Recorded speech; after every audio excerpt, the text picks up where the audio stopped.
He threatened to leave me for having a girl. But my 9-year-old son had other plans. My husband said he'd divorce me if I didn't give him a son. But he didn't realize the son he already had was about to destroy his whole life. If you think betrayal hurts, wait until your own child becomes your savior. When I married Ethan, he was charming, ambitious, and obsessed with legacy. The idea of having a male heir consumed him. "It has to be a boy," he'd whisper every night. At first, I thought he was just excited. But then he started saying darker things. "A girl would ruin everything," he growled one night. "I'll leave you in that hospital bed and sign the divorce papers right there if it's a girl." I laughed nervously. It wasn't just Ethan. His mother, Vivian, the real-life version of Cruella de Vil, told me plainly during my 8th month, "If it's a girl, leave her behind. Don't shame our family."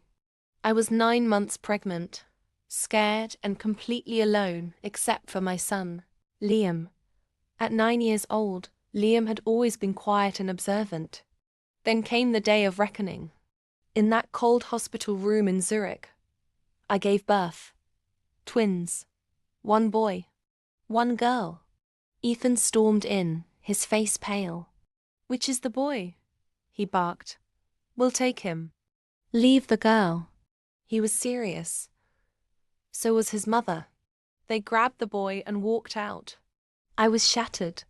I held my newborn daughter in trembling arms and cried until the nurses made me sleep.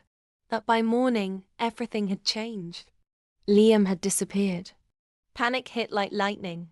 The hospital was locked down. 2 hours later, security found a laptop in the nurse's station logged into Ethan's encrypted business cloud. Accessed. Copied. Emails downloaded. Contracts exposed. Offshore accounts leaked. All traced back to a child's login name. Little Avenger 09. The police were already waiting at our house. Ethan had been laundering millions through his tech company. The files Liam exposed were enough to send him and Vivian to prison for decades. The boy Ethan didn't want to raise had just raised hell. Liam came back home with the police, smiling. "I knew he'd never hurt you again, Mom." He had overheard everything. The threats. The plans. He spent months learning Ethan's passwords, watching how he worked and waiting for the right moment. My baby boy took down a monster. But here's the kicker: when the court asked who should take custody of the newborn boy, Ethan had stolen. Liam spoke first. "He's better off with us." "But she," he looked at his baby sister, "she's the one who'll change the world." Now I raise both of them, free from fear, in a house filled with love. And Ethan, he writes letters from prison. I never read them. Vivian? She got 5 years. She begged me for mercy. I sent her a picture of my daughter in a pink tutu.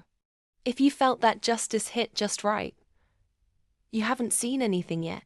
Subscribe now to Cold Revenge, the only channel that serves karma on a silver platter.